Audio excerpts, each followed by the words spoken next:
So now we'll study the uses of another, other and one. तो देखिए another जो है वो एक एक्स्ट्रा क्वांटिटी को शो करता है। ये एक सिंगुलर नाउन से पहले यूज होता है, और अगर हम प्लूरल नाउन की, अनकाउंटेबल नाउन की बात करें अगर एक्स्ट्रा क्वांटिटी के लिए, तो उस केस में अनदर की जगह सम मोर हम यूज़ करते हैं। For example, could I have another cup of tea. तो देखिए अनदर कप जो है, मैं एक्स्ट्रा एक कप मांग रहा हूँ टी का, तो उसके लिए सिंगुलर सेंस में यूज़ हो रहा है। If I want to ask for more cups of tea, तो मैं could I have another cups of tea नहीं कहूँगा, I will say could I have some more cups of tea. Plural में another की जगह सम मोर वर्ड्स जो है वो ले लेते हैं। आगे देखिएगा, 5 persons were killed, another 4 were injured. तो ये यूज़ मैं आपके सामने बाद में डिस्कस करूंगा। यहाँ पे क्या है, किसी नंबर के पहले अनदर जो है वो यूज़ हो जाता है एक्स्ट्रा के, चाहे वो मोर देन वन ही क्यों ना हो। आगे देखिएगा, अनदर, अदर और वन के यूज कि in the sense of an extra one और अ डिफरेंट वन। अनदर इस तरह से यूज हो जाता है, या तो एक्स्ट्रा वन दिखाने के लिए या डिफरेंट दिखाने के लिए। We really need another book, one is not enough for us. Another का मतलब एक और बुक चाहिए भाई, एक बुक इनफ नहीं है, तो एक्स्ट्रा की सेंस में यूज़ हो गया। I am going to sell this car and get another one. कहता है कि मैं इस कार को बेचने जा रहा हूँ और एक और खरीदूंगा। अनदर का मतलब है डिफरेंट वन, तो डिफरेंट के सेंस में भी यूज़ हुआ है। अदर मीन्स डिफरेंट, ये एक एडजेक्टिव है। ये सिंगुलर के साथ, प्लूरल या अनकाउंटेबल तीनों में से किसी के साथ भी यूज हो सकता है। जैसे कि you must enter through the other door. देखिए दो डोर्स की बात हो रही है, कहते हैं कि you must not enter through this door, you must enter through the other door. Other का मतलब दूसरे की बात हो रही है, ठीक है। इसके बाद है other people must have thought like this. कहता है कि और लोगों ने भी इस बारे में ऐसा ही सोचा होगा। तो यहाँ प्लूरल के साथ यूज है। पहला यूज जो था अदर डोर, वो सिंगुलर के साथ था। और they are engrossed in other activity. तो देखिए वो और एक्टिविटी के अंदर बिजी है, काफ़ी उसके अंदर वो खोए हुए हैं। तो इस तरीके से भी अदर का यूज हो रहा है। इसके बाद जो है अदर और others can be use without a noun to refer to things और पीपल। अदर और अदर्स जो है विदाउट नाउन के भी यूज किए जा सकते हैं लोगों को रेफर करने के लिए। इनमें इनके साथ वन लग जाता है, या फिर बिना वन के भी यूज हो जाते हैं। You take this briefcase and I will take the other one. I will take the other, या फिर I will take the other one, ऐसा भी कह सकता हूँ मैं। Some players have reached, the others will be here soon. कुछ players पहुंच गए हैं, और जो अदर्स है वो, या अदर वंस है, ऐसे भी कह सकता हूँ। वन के साथ एस लगा के भी प्लूरल को शो कर सकता हूँ, या फिर the others will be here soon.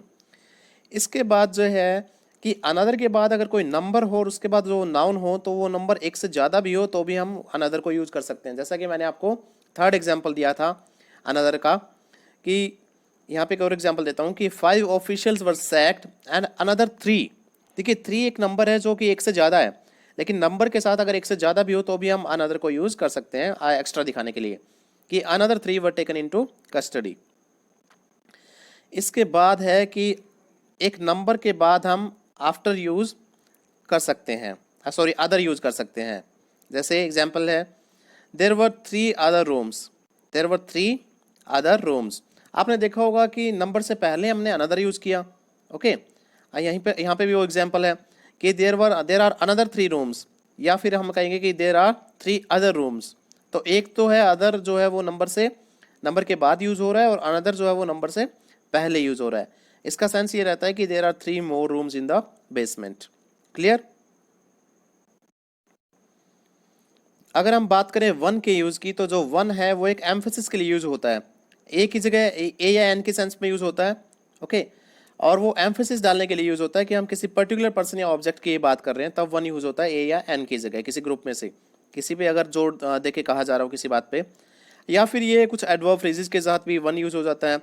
A morning, a day, a time कहने के बजाय हम कह देते हैं वन मॉर्निंग, वन डे या वन टाइम।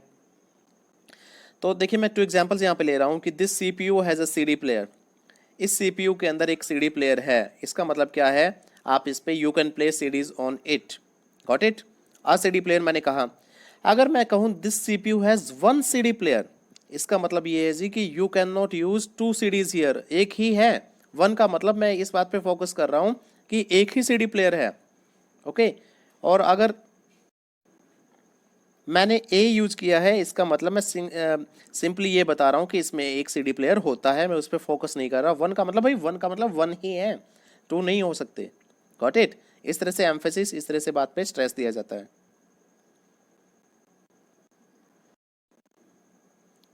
अगर मैं टाइम की बात करूं तो देखिए इसमें one day his talent will be recognised. मैं ये नहीं कह सकता a day, one day his talent will be recognised. Clear. आगे बात करते हैं नो की। नो भी एक क्वांटिफायर है। नो जो है एक नेगेटिव वर्ड है जो अनकाउंटेबल के साथ भी यूज हो सकता है और काउंटेबल के साथ भी यूज किया जा सकता है।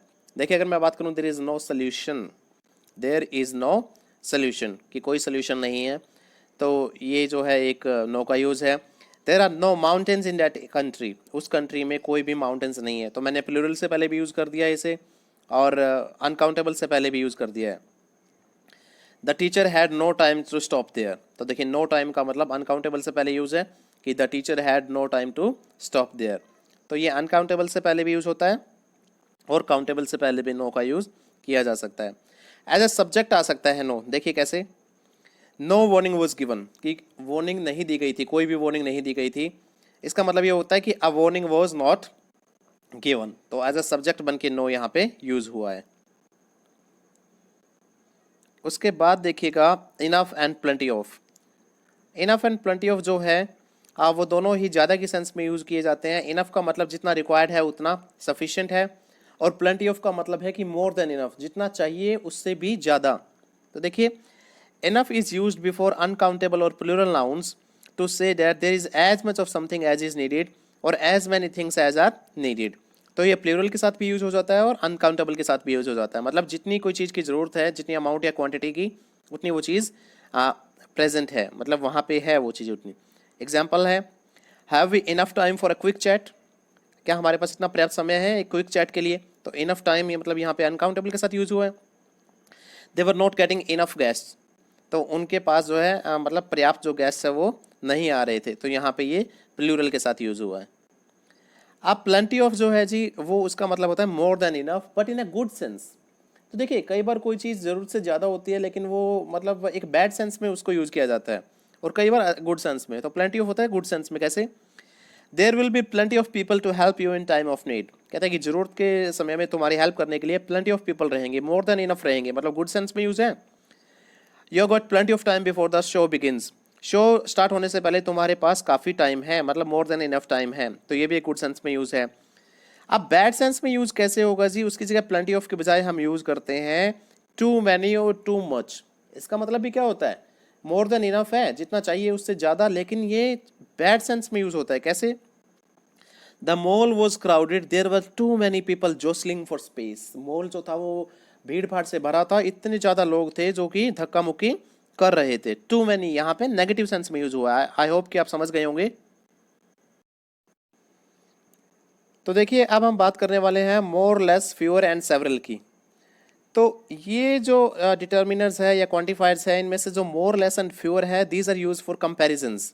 कैसे कि मोर जो है this is used before plural and uncountable nouns, और ये दिखाता है कि कोई जो क्वांटिटी या कोई अमाउंट है पहले वाली क्वांटिटी अमाउंट से ज़्यादा है, या फिर एडिशनल क्वांटिटी दिखानी हो किसी चीज़ की तब भी हम मोर यूज कर सकते हैं। जैसे you eat more ice creams than he does, कहता है कि जितनी वो आइसक्रीम्स वो खाता है तुम उससे ज़्यादा खाते हो, मतलब उससे क्या दिखाया गया है, ग्रेटर क्वांटिटी दिखाई गई है, देन यूज़ हुआ है कंपैरिजन के लिए। या फिर वी नीड मोर एविडेंस, कहते हैं कि हमें और एविडेंस की ज़रूरत है, मतलब किसी चीज़ की एडिशनल क्वांटिटी चाहिए, तो मोर एविडेंस हम इस सेंस में यूज़ कर सकते हैं। It can do more damage than you can imagine, यहाँ पे देखिए ये अनकाउंटेबल के साथ भी यूज़ हो रहा है कि ये जो बात है वो इतना ज़्यादा डैमेज कर सकती है जितना कि तुम सोच भी नहीं सकते। एक कंपैरिजन है देन यू कैन इमेजिन, तो यहाँ पे भी मोर का सेंस में यूज़ हुआ है। लेस जो होता है वो अनकाउंटेबल नाउन्स के साथ यूज़ होता है और वो स्मॉलर अमाउंट को दिखाता है। देखिएगा I have less time for reading novels, कहता है कि मेरे पास जो है वो नॉवेल्स पढ़ने के लिए कंपैरेटिवली लेस टाइम है, और चीज़ों में जितना मैं टाइम स्पेंड करता हूँ उससे, तो एक कंपैरिजन यूज़ हो रही है, मतलब कम टाइम है, बिना देन के भी कंपैरिजन हो जाती है। They have less access to the comforts of life, तो ज़िंदगी की जो कम्फर्ट्स जो ऐशो आराम होते हैं ना, उन लोगों के पास उस चीज़ की लेस एक्सेस है, कंपैरेटिवली लेस है और लोगों की बजाय में, अगर तुलना करें ना और लोगों से, तो उनके पास इन चीज़ों की लेस एक्सेस है। अब देखिए फ्यूअर का यूज़, फ्यूअर यूज होता है प्लूरल नाउन्स के साथ, ये दिखाने के लिए कि एक जो ग्रुप है किसी चीज़ों का वो दूसरे ग्रुप से छोटा है। कैसे? Fewer players have agreed to play in the IPL this year, तो कहता है कि इस बार जो है ना आईपीएल में कम जो प्लेयर्स है वो खेलने के लिए रेडी हुए हैं। इसका मतलब क्या है, ग्रुप ऑफ प्लेयर्स, तो fewer a group of things के लिए यूज हो जाता है ये दिखाने के लिए कि एक ग्रुप ऑफ थिंग्स जो है वो दूसरे से छोटा है। जैसा कि आप इस जो है पिक्चर में देख पा रहे हैं कि एक जगह पत्ते ज़्यादा है, एक जगह कम है, तो जहाँ कम है ग्रुप ऑफ लीव्स है ना, तो हम उनको करें फ्यूअर लीव्स। इसके बाद देखिएगा there are fewer flowers here, मतलब इस जगह पे जो फ्लावर्स है वो कम है, मतलब ग्रुप ऑफ फ्लावर्स की बात हो रही है और वो भी कम है। सेवरल यूज होता है स्मॉल नंबर के लिए, जो कि बहुत बड़ा नंबर नहीं है लेकिन 2 से बड़ा है। कैसे?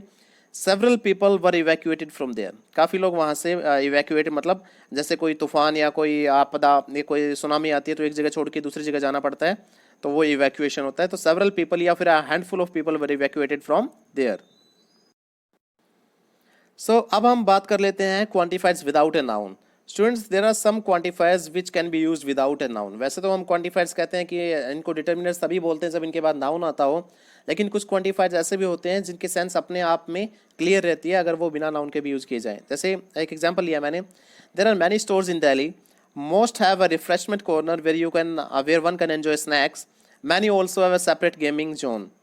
तो देखिए मोस्ट का मतलब क्या है, most stores, most departmental stores in Delhi, और मैनी का मतलब भी वही है। तो अगर इनके साथ मैं मोस्ट स्टोर्स या मैनी स्टोर्स ना यूज़ करूँ तो भी इनके सेंस क्लियर है। इसका मतलब ये क्वांटिफायर्स विदाउट नाउन यूज़ हो रहे हैं। Here most and many have been use without any nouns. All भी इस तरीके से यूज किया जा सकता है इस पैटर्न में, जैसे all of them open on weekdays, all open on weekdays, या फिर they all open on weekdays. तो इन तीनों ही सेंस में ऑल को यूज किया जा सकता है। देखिए खाली ऑल, अकेला ऑल भी यूज हुआ है, ऑल ओपन ऑन वीकडेज, मतलब ऑल स्टोर्स कहने की बजाय मैंने कहा ऑल ओपन ऑन वीकडेज, तो ये भी एक सेंस है। ऑल प्लस क्लोज का मतलब ये रहेगा कि या तो एवरीथिंग या फिर only thing, the only thing. कैसे?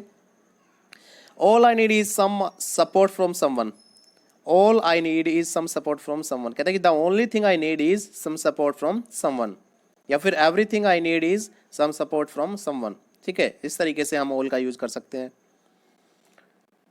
उसके बाद है जी अनदर, अदर के साथ हम वन यूज कर देते हैं, या फिर इसके बिना भी यूज हो जाता है।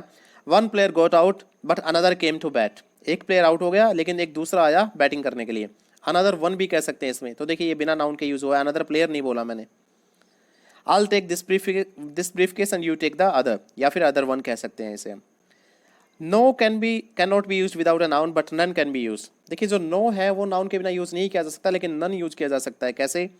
आई have many friends, none is uneducated, मेरे काफ़ी दोस्त हैं जिनमें कोई भी अनएजुकेटेड नहीं है, सारे के सारे एजुकेटेड है। या तो अकेला नन यूज कर सकता हूँ या नन ऑफ देम यूज कर सकता हूँ, मतलब नन ऑफ देम मैंने यूज किया ना, या फिर नन अकेला यूज किया जा सकता है बिना नाउन के। अलॉट और प्लेंटी भी इस तरह से यूज किए जा सकते हैं विदाउट यूजिंग ऑफ। देखिएगा a lot go for a walk, कहते हैं घूमने के लिए, वॉक के लिए काफ़ी लोग जाते हैं। If you want to read a book there are plenty to choose from, अगर आप एक बुक पढ़ना चाहते हो तो काफ़ी है चूज करने के लिए, मतलब प्लेंटी ऑफ बुक्स कहने के बजाय भी हम प्लेंटी भी यूज कर सकते हैं अगर हम ऑफ ना लगाएं। तो students, this was the end of the chapter determiners, and I hope that you have watched these videos carefully and you have got a good understanding of the topic. And if you like this video and the videos coming before this, then please do subscribe the channel to receive more such videos. Thank you.